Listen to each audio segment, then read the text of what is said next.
বাংলাদেশের অভ্যন্তরীণ বিষয়ে নাক না গলাতে দিল্লিকে ঢাকার স্পষ্ট বার্তা। ভারতে বসে শেখ হাসিনার বক্তব্যে অসন্তোষ, সংকট কাটিয়ে সম্পর্ক এগিয়ে নিতে চায় ভারত। বাংলাদেশ বিরোধী অপপ্রচার ঠেকাতে ইইউ এর সহযোগিতা চাইলেন প্রধান উপদেষ্টা। ভিসা সেন্টার দিল্লি থেকে ঢাকায় বা অন্য দেশে সরানোর আহ্বান।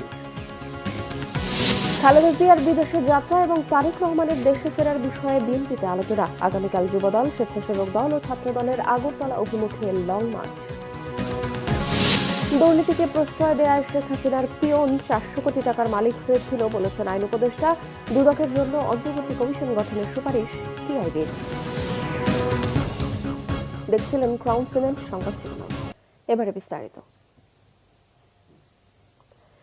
বাংলাদেশের অভ্যন্তরীণ বিষয়ে ভারতকে নাক না গলানোর আহ্বান জানিয়েছেন পররাষ্ট্র সচিব জসিম-উদ্দিন। ভারতে বসে শেখ হাসিনার বক্তব্য বিবৃতি বাংলাদেশ ভালোভাবে নিচ্ছে না, ভারতীয় পররাষ্ট্র সচিবকে এমনটাই জানিয়েছেন তিনি। এদিকে ভারতের পররাষ্ট্র সচিব বিক্রম মিশ্রি বলেছেন, বাংলাদেশের সাথে গঠনমূলক ও ইতিবাচক সম্পর্ক চায় ভারত। সংকট কাটিয়ে উঠে সম্পর্ক এগিয়ে নিতে চায় দুই দেশ। Report Imrul কায়েসের।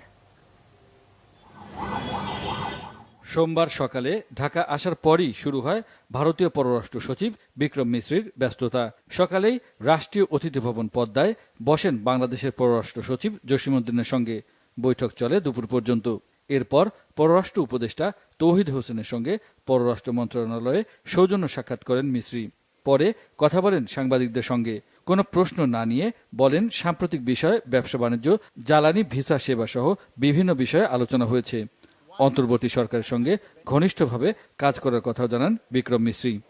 We also had the opportunity to discuss certain recent developments and issues, and I conveyed our concerns, including those related to the safety and welfare of minorities.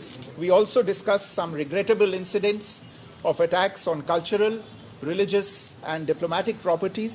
We expect overall a constructive approach on all these issues by the Bangladesh authorities, and we look forward to moving the relationship forward in a positive, forward-looking and constructive direction. সন্ধ্যায় ব্রিফিংয়ে পররাষ্ট্র সচিব জসিম-উদ্দিন জানান, সীমান্ত হত্যা সহ সকল অমীমাংসিত বিষয়ে সমাধানের কথা বলেছেন ভারতের পররাষ্ট্র সচিবকে। সেই সাথে বলেছেন ভারতীয় গণমাধ্যমে অপপ্রচার বন্ধে পদক্ষেপ নেওয়ার কথাও। বাংলাদেশে বসবাসরত সব ধর্ম নির্বিশেষে স্বাধীনভাবে সব মানুষ ধর্মচর্চা করে আসছে এবং এ বিষয়ে কোনো ধরনের বিভ্রান্তি এবং অপপ্রচারের সুযোগ নেই। এ বিষয়ে বাংলাদেশ সরকার সরেজমিন অবস্থা দেখার ও পর্যবেক্ষণ করার জন্য বিদেশি সাংবাদিকদেরও আহ্বান জানিয়েছেন। সেই সাথে আমরা এও বলেছি যে এটি আমাদের অভ্যন্তরীণ বিষয় এবং আমাদের অভ্যন্তরীণ বিষয়ে অন্য দেশের মন্তব্য সমীচীন নয়। আমি ভারতের পররাষ্ট্র সচিবকেও স্মরণ করিয়ে দিয়েছি যে বাংলাদেশ অন্য দেশের অভ্যন্তরীণ বিষয়ে মন্তব্য করা থেকে বিরত থাকে এবং অন্যান্য দেশেরও একই ধরনের শ্রদ্ধাবোধ আমাদের প্রতি দেখানো উচিত। রাজনৈতিক সিদ্ধান্ত হলে ভারত থেকে শেখ হাসিনাকে ফিরিয়ে আনতে পররাষ্ট্র মন্ত্রণালয় উদ্যোগ নেবে বলে জানান তিনি। ইমরুল কায়েস, বাংলাভিশন, ঢাকা।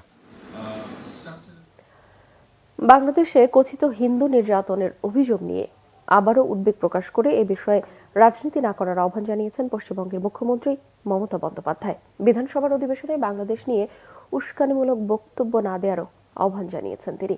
পশ্চিমবঙ্গ বিধানসভার শীতকালীন অধিবেশনে বাংলাদেশ প্রসঙ্গে এই কথা বলতে গিয়ে মমতা আশ্বস্ত করে বলেন, কেন্দ্রীয় সরকারের সিদ্ধান্ত ছাড়া আগ বাড়িয়ে পশ্চিমবঙ্গ সরকার কিছু করবে না। বর্তমান পরিস্থিতি অনেক সংবেদনশীল উল্লেখ করে মমতা বলেন, এমন পরিস্থিতিতে সাম্প্রদায়িক অস্থিরতা তৈরিতে সহায়ক কোনো মন্তব্য যেন কেউ না করে। বাংলাদেশের সাথে টানাপোড়েনের সুযোগে পশ্চিমবঙ্গে অশান্তি ছড়াতে অনেক ভুয়া ভিডিও একটি দলের পক্ষ থেকে ছড়ানো হচ্ছে বলে অভিযোগ তুলেছেন মমতা। ভারতের কোনো কোনো গণমাধ্যমের এমন অপকর্মেরও অসন্তোষ প্রকাশ করেছেন পশ্চিমবঙ্গের মুখ্যমন্ত্রী। মমতার ভাষণের সময় বিধানসভায় ছিলেন না বাংলাদেশের সমালোচনায় সোচ্চার বিরোধী দল বিজেপির নেতা শুভেন্দু অধিকারী। ইউরোপীয় ইউনিয়নের সাথে বৈঠকে ইউরোপীয় দেশগুলোর ভিসা সেন্টার দিল্লি থেকে সরিয়ে ঢাকায় অথবা প্রতিবেশী কোনো দেশে স্থানান্তরের অনুরোধ করেছেন প্রধান উপদেষ্টা ডক্টর মোহাম্মদ ইউনূস। বাংলাদেশ বিরোধী মিথ্যা তথ্য ছড়ানো ঠেকাতে ইউরোপীয় ইউনিয়নের কাছে সহযোগিতাও চান প্রধান উপদেষ্টা।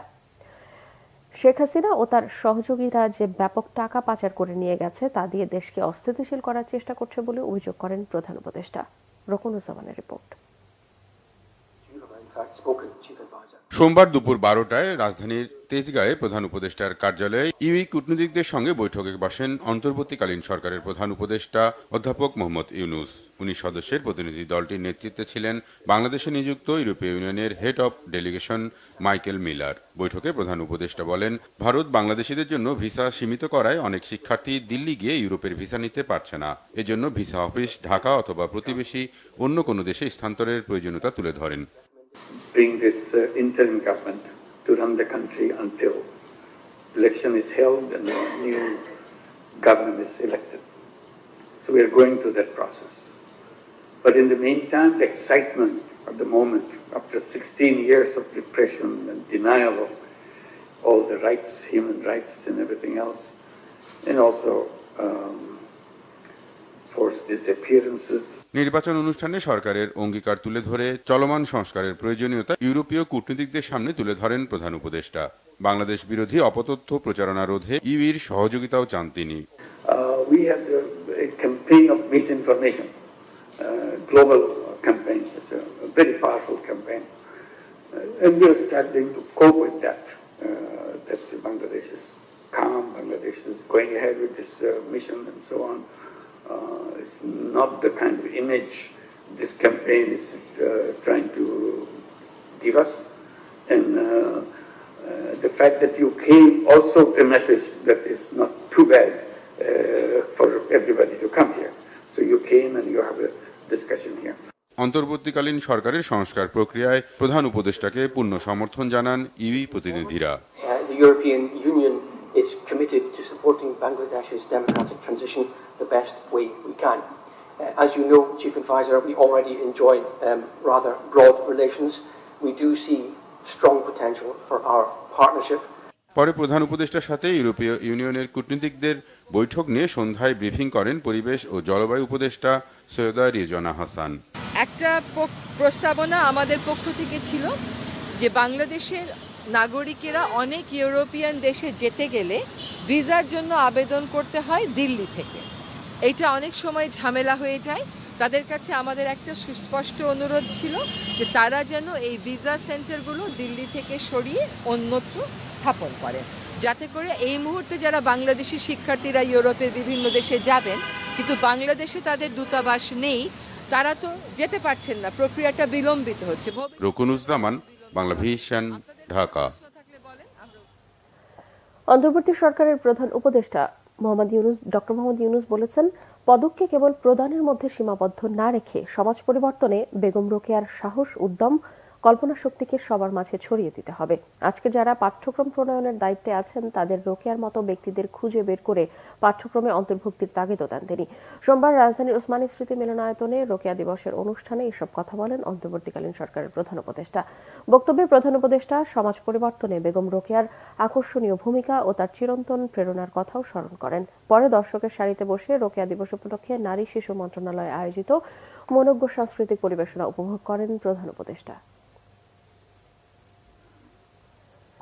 বিএনপির সর্বোচ্চ নীতি নির্ধারণী ফোরাম জাতীয় স্থায়ী কমিটির সাপ্তাহিক বৈঠক অনুষ্ঠিত হয়েছে। সোমবার রাতে গুলশানের দলটির চেয়ারপারসনের রাজনৈতিক কার্যালয়ে এই বৈঠক হয়। দলের ভারপ্রাপ্ত চেয়ারম্যান তারেক রহমান লন্ডন থেকে ভার্চুয়ালি সভাপতিত্ব করেন বৈঠকে। বৈঠকে উপস্থিত ছিলেন ডক্টর খন্দকার মোশাররফ হোসেন, ব্যারিস্টার জমির উদ্দিন সরকার, ডক্টর আব্দুল মঈন খান, নজরুল ইসলাম খান, আমির খসরু মাহমুদ চৌধুরী, সালাউদ্দিন আহমেদ, বেগম সেলিমা রহমান, হাফিজউদ্দিন আহমেদ ও অধ্যাপক ডক্টর এজেডএম জাহিদ হোসেন। এছাড়াও লন্ডন থেকে মির্জা ফখরুল ইসলাম আলমগীর ও সিঙ্গাপুর থেকে মির্জা আব্বাস অনলাইনে যুক্ত ছিলেন বৈঠকে। দেশের চলমান রাজনৈতিক পরিস্থিতি, অন্তর্বর্তী সরকারের নেওয়া নানা উদ্যোগ ও সিদ্ধান্ত, দলের সাংগঠনিক কর্মকাণ্ড এবং ভারত ইস্যুতে ছাত্রদল, যুবদল ও স্বেচ্ছাসেবক দলের কর্মসূচি নিয়েও বৈঠকে আলোচনা হয়। এছাড়াও খালেদা জিয়ার বিদেশে যাত্রা এবং তারেক রহমানের দেশে ফেরার বিষয়টি নিয়েও আলোচনা হয়েছে। সংস্কারের জন্য 3 বা 4 মাসের বেশি সময়ের প্রয়োজন বলে মনে করে না বিএনপি দলের সংবিধান সংস্কার কমিটির সদস্যরা মনে করেন নতুন করে বাড়ি বাড়ি গিয়ে ভোটার তালিকা করা সময়ের অপচয়। বিএনপি চেয়ারপারসনের গুলশান কার্যালয়ে সংবাদ সম্মেলনে তারা এসব কথা বলেন। নেতারা বলেন, যাদের নেতৃত্বে নির্বাচনী প্রক্রিয়া কলঙ্কিত হয়েছে তাদের বিরুদ্ধে তদন্ত সাপেক্ষে ব্যবস্থা নেওয়া হবে এবং অভিযুক্তদের আগামীতে কোনো নির্বাচনী কাজে আর যুক্ত না করার সুপারিশ করা হয়েছে। বাড়ি বাড়ি গিয়ে ভোটার তালিকা না করে বরং হালনাগাদের পরামর্শ তাদের। এ সময় সংবিধানের আরোপিত সংশোধনী, সীমানা নির্ধারণী, নির্বাচনী কর্মকর্তাদের ভূমিকা, এনআইডির ক্ষমতা ইসির কাছে অর্পণ সহ নির্বাচন সংক্রান্ত 17টি সুপারিশ তুলে ধরেন। তারা বলেন, যারা দীর্ঘদিন ভোট দিতে পারেনি তাদেরকে একটি সুষ্ঠু পরিবেশের মাধ্যমে কেন্দ্রে নিতে চায় বিএনপি।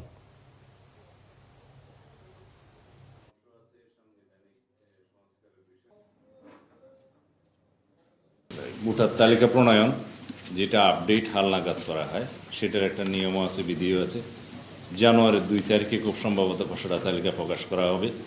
তারপরে নির্বাচনী অফিস, নির্বাচনী কর্মকর্তা এবং নির্বাচনের সময় পুলিং এজেন্ট নিয়োগ ইত্যাদির জন্য কিছু সময় লাগে, ডিলিমিটেশনের জন্য কিছুটা সময় লাগে, শুনানি করতে হয়, সীমানা নির্ধারণ।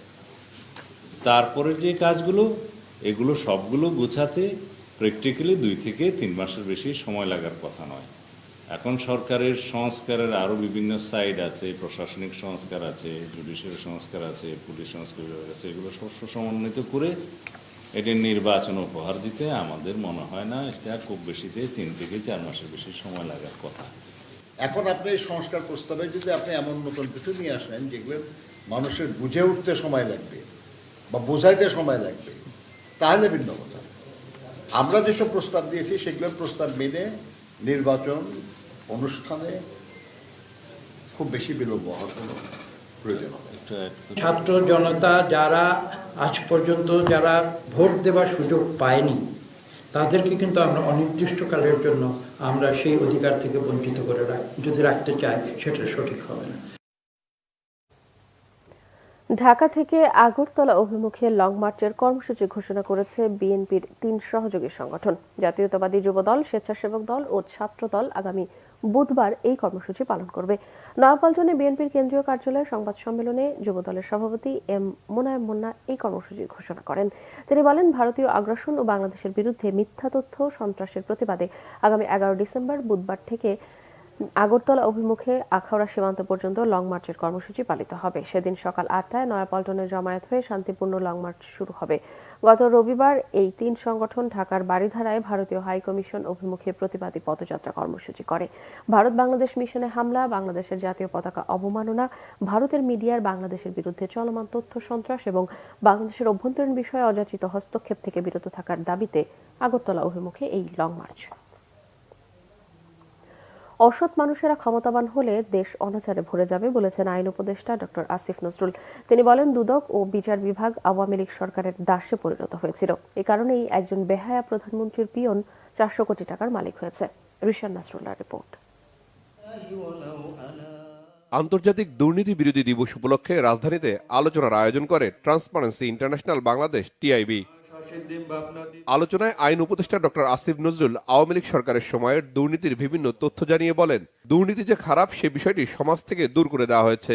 দুর্নীতিবাজদের বিচার না করে রাজনৈতিক বিরোধীদের দমন করেছে শেখ হাসিনা সরকার।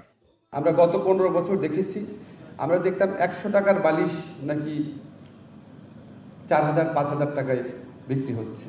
আমরা দেখতাম একটা বেহায়া প্রধানমন্ত্রী, তার পিয়ন 400 কোটি টাকার মালিক হয়েছে। এটা হাসতে হাসতে জাতির সামনে বলছে। আমরা টেলিভিশন চ্যানেলে প্রোগ্রাম করতে যেতাম, আওয়ামী লীগের কোনো নেতার সাথে দেখা হলে বলতো, আপা তো আসলে কিছু করতে পারে না ওনার ছোট বোনের জন্য। কি মানে বোনের প্রতি কি মায়া, বোন চোর দেখে উনি কিছু করতে পারে না।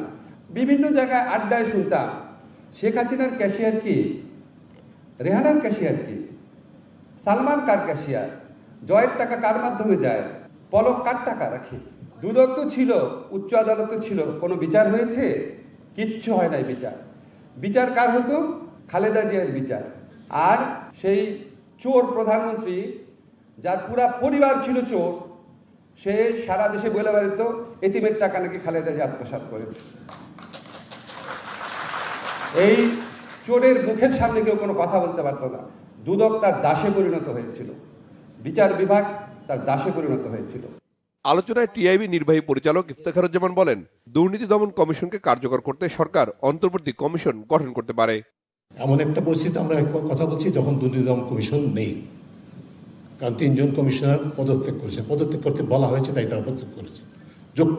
হয়তো বা যৌক্তিকভাবে পদত্যাগ করতে বলা হয়েছিল, যৌক্তিকভাবে পদত্যাগ করেছে কারণ তারা অকার্যকর ছিল। আমরাও চাইছি এই কমিশন দিয়ে কাজ চলবে না। এই পরিস্থিতি সৃষ্টি হয়েছে সরকারের উদ্যোগে, সেটার জন্য কোন পদটা গ্রহণ করবে সরকার সেটা সরকার সিদ্ধান্ত নেবে।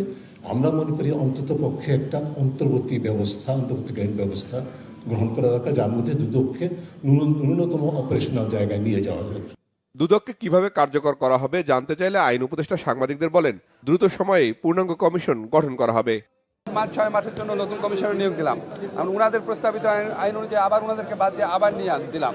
এটা তো আসলে এত সহজ সরল না। ওনারা অনেক মহৎ উদ্দেশ্য নিয়ে জিনিসটা বলেছেন, কিন্তু কোনটা দুর্নীতি বিরোধী লড়াই পরিচালনার জন্য, দুর্নীতি বিরোধী কার্যক্রম পরিচালনার জন্য কোনটা সর্বোত্তম পন্থা, সেটা বিচার বিবেচনা করে আমরা সিদ্ধান্ত নিই। অন্তর্বর্তী সরকারের সময় চাপমুক্ত থেকে দুর্নীতি দমনে গণমাধ্যমকে ভূমিকা পালনের আহ্বানও জানান আসিফ নজরুল। রিশান নাসরুল্লাহ, বাংলাভিশন, ঢাকা। বাংলাভিশনের পরিচালক মোহাম্মদ আজিজুল হকের নামাজে জানাজা আজ মঙ্গলবার। এর আগে রাত 10:15টার দিকে তার লাশ দেশে এসে পৌঁছায়। সিঙ্গাপুর এয়ারলাইন্সের নিয়মিত একটি ফ্লাইটে হযরত শাহজালাল আন্তর্জাতিক বিমানবন্দরে তার লাশ এসে পৌঁছলে পরিবারের সদস্যরা তার লাশ গ্রহণ করেন। এ সময় আজিজুল হকের পরিবারের সদস্য ছাড়াও বন্ধু-বান্ধব, শুভাকাঙ্ক্ষী এবং বাংলাভিশনের বিভিন্ন বিভাগের কর্মকর্তারা উপস্থিত ছিলেন। রবিবার দিবাগত রাতে সিঙ্গাপুর জেনারেল হাসপাতালে চিকিৎসাধীন অবস্থায় ইন্তেকাল করেন আজিজুল হক। ইন্না লিল্লাহি ওয়া ইন্না ইলাইহি রাজিউন। মৃত্যুকালে তার বয়স হয়েছিল 47 বছর। বাংলাভিশনের চেয়ারম্যান আব্দুল হকের জ্যেষ্ঠ সন্তান তিনি। মোহাম্মদ আজিজুল হক বাবা মা, স্ত্রী, 2 ছেলে, 3 মেয়ে, ভাই বোন, আত্মীয় স্বজন সহ অসংখ্য গুণগ্রাহী রেখে গেছেন।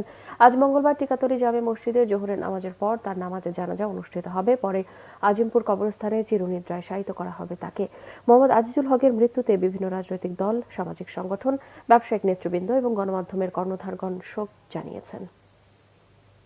ভোজ্য তেলের সংকটের মধ্যে সয়াবিন তেলের দাম বাড়ানোর ঘোষণা দিয়েছে সরকার। নতুন সিদ্ধান্ত অনুযায়ী বোতলজাত সয়াবিন তেলের দাম লিটারে 8 টাকা বাড়িয়ে 175 টাকা করা হয়েছে। খোলা সয়াবিন তেলের দাম নির্ধারণ করা হয়েছে 157 টাকা। এর আগে বোতলজাত তেলের দাম ছিল লিটারে 167 ও খোলা তেল 149 টাকা। সোমবার সচিবালয়ে ভোজ্য তেলের দাম নির্ধারণী নিয়ে ব্যবসায়ীদের সঙ্গে বৈঠক হয়। বাণিজ্য উপদেষ্টা শেখ বশিরউদ্দিন জানান, গত এপ্রিল থেকে বর্তমান সময় পর্যন্ত আন্তর্জাতিক বাজারে তেলের মূল্য প্রায় 20% পর্যন্ত বেড়েছে। এ কারণে স্থানীয় মজুতদারিও বেড়েছে। তাই বৈঠক করে ভোজ্য তেলের নতুন দাম নির্ধারণ করা হয়েছে। শেখ বশিরউদ্দিন আরো বলেন, তেলের দাম বাড়ার কারণে খরচ 40 থেকে 50 টাকা বাড়বে। বৈঠকে বাণিজ্য মন্ত্রণালয়ের সচিব মোহাম্মদ সেলিম উদ্দিন বলেন, বাংলাদেশ ট্রেড অ্যান্ড ট্যারিফ কমিশনের চেয়ারম্যান ডক্টর মাইনুল খান সহ ভোজ্য তেল আমদানিকারক প্রতিষ্ঠানের প্রতিনিধিরা উপস্থিত ছিলেন। সিলেটের তামাবিল স্থলবন্দরে বন্ধ রয়েছে পাথর ও কয়লা আমদানি। 19 নভেম্বর থেকে পাথর কয়লার ওজনে কর্তৃপক্ষ কড়াকড়ি আরোপ করায় আমদানি বন্ধ রাখেন ব্যবসায়ীরা। এতে বেকার হয়ে পড়েছে অনেক শ্রমিক। তবে বন্দর কর্তৃপক্ষ বলছে অন্য সব পণ্য আমদানি সচল রয়েছে বন্দরে। সিলেট থেকে দীপু সিদ্দিকীর তথ্য ছবিতে রিপোর্ট। সিলেটের তামাবিল দিয়ে ভারত থেকে আমদানি করা হয় পাথর ও কয়লা। তবে ব্যবসায়ীদের অভিযোগ, পাথরবাহী ট্রাকে কাদামাটি, আবর্জনা সহ ওই স্কেলে ওজন করছে কর্তৃপক্ষ। এতে ট্রাক প্রতি ন্যূনতম 10,000 টাকা অতিরিক্ত গুনতে হচ্ছে ব্যবসায়ীদের। প্রতিবাদে আমদানি বন্ধের ঘোষণা দেন আমদানিকারক ও ব্যবসায়ীরা। এতে বন্ধ হয় ব্যবসা। কর্মহীন শত শত শ্রমিক আর রাজস্ব থেকে বঞ্চিত সরকার। ইন্ডিয়া থেকে আনা হয়, তখন এই গাড়িতে যখন লোড করা হয় তখন মাটি উঠে, কাদা উঠে, বিভিন্ন ময়লা আবর্জনা উঠে। তখন এগুলা তো স্কেলে তারা মনে করেন আমাদেরকে এই মাপজুপ করেই তো আমাদের মালগুলা দেয়। আগের যে চেয়ারম্যান ছিল সেই চেয়ারম্যান অনেক ভালো ছিল, মানবতার মানুষ ছিল। উনি এই জিনিসটা নিজে ইনকোয়ারি করে দেখছে সত্যি কাদা মাটি আসে। এর জন্য আমাদের জন্য 2 টন সার দিয়া আর সব একুরেট হিসাব কিতাব হইতো। কিন্তু এখন যে আসে সে বলে মাটি আনবা নাকি তুমি পেক আনবা নাকি সোনা আনবা, এটা তুমি জানো। 100 কা 100। এখন আমরা যে 100 কা 100 দিতে যদি যাই, তাহলে এই 2 টন 2.5 টন 3 টন এই মাটির টাকাটা ডলারের সিস্টেমে আমরা ইন্ডিয়াতে অলরেডি দিয়া দিতেছি। বন্ধ থাকার কারণে আমাদের শ্রমিকরা অনাহারে আছে, কাজ কাম নাই, চলতে পারতেছে না। এই মালিকদের সাথে ওই প্রশাসনের সমস্যার কারণে মালিকরা মাল নামাচ্ছে না। পাথর আমদানি বন্ধ থাকলেও স্বাভাবিক রয়েছে বন্দর, বলছেন বন্দর কর্মকর্তা। কিন্তু পাথর ও কয়লার ক্ষেত্রে ব্যবসায়ীরা বলতেছেন যে আমাদের যে ওজন এখন বিধি মোতাবেক আইন অনুযায়ী আমরা যে ওজন দিচ্ছি এটা আসলে আমাদের তো হাতে নেই, আমরা যেভাবে ওজন স্কেলে ওজন আসে ওইভাবে দিতে হবে। এখন ব্যবসায়ীরা বলতেছেন তাদের এই পাথর নিয়ে এসে লাভ হচ্ছে না, এই জন্যই মূলত বন্ধ করে রাখছেন ব্যবসায়ীরা আমদানি। তো আশা করি খুব দ্রুত এটা সমাধান হবে, ব্যবসায়ীরাও আইন অনুযায়ী যে ওজন আমরা দিব ওই অনুযায়ী আমদানি করবে। এটা পাথর আমদানিতে কর্তৃপক্ষ ও ব্যবসায়ীরা দ্রুত ব্যবস্থা গ্রহণ করবে এমন প্রত্যাশা স্থানীয় শ্রমিকদের। Bangla vision news desk. সংবাদ শেষ করব ক্রাউন সিমেন্ট শিরোনামগুলো আরো একবার জানিয়ে। বাংলাদেশের অভ্যন্তরীণ বিষয়ে নাক না গলাতে দিল্লিকে ঢাকার স্পষ্ট বার্তা। ভারতে বসে শেখ হাসিনার বক্তব্যে অসন্তোষ, সংকট কাটিয়ে সম্পর্ক এগিয়ে নিতে চায় ভারত। বাংলাদেশ বিরোধী অপপ্রচার ঠেকাতে ইইউ এর সহযোগিতা চাইলেন প্রধান উপদেষ্টা। ভিসা সেন্টার দিল্লি থেকে ঢাকা বা অন্য দেশে সরানোর আহ্বান। খালেদা জিয়ার বিদেশে যাত্রা এবং তারেক রহমানের দেশে ফেরার বিষয়ে বিএনপিতে আলোচনা। আগামীকাল যুবদল, স্বেচ্ছাসেবক দল ও ছাত্র দলের আগরতলা অভিমুখে লং মার্চ। দুর্নীতিকে প্রশ্রয় দেয় শেখ হাসিনার পিয়ন 400 কোটি টাকার মালিক হয়েছিল বলেছেন আইন উপদেষ্টা। দুদকের জন্য অন্তর্বর্তী কমিশন গঠনের সুপারিশ টিআইবির। দর্শক, এই ছিল এখনকার মতো। পরের সংবাদ সকাল 10টায়, এর আগে সকাল 9টায় রয়েছে নিউজ টপ 10 দেখার আমন্ত্রণ রইল। এছাড়া বাংলাদেশের সংবাদ ও সংবাদ সংশ্লিষ্ট অনুষ্ঠান দেখতে ভিজিট করুন www.bbnews24.com ও facebook.com/bangladeshnewse এবং সাবস্ক্রাইব করুন youtube.com/bangladeshnewse। এতক্ষণ সঙ্গে থাকায় ধন্যবাদ সবাইকে।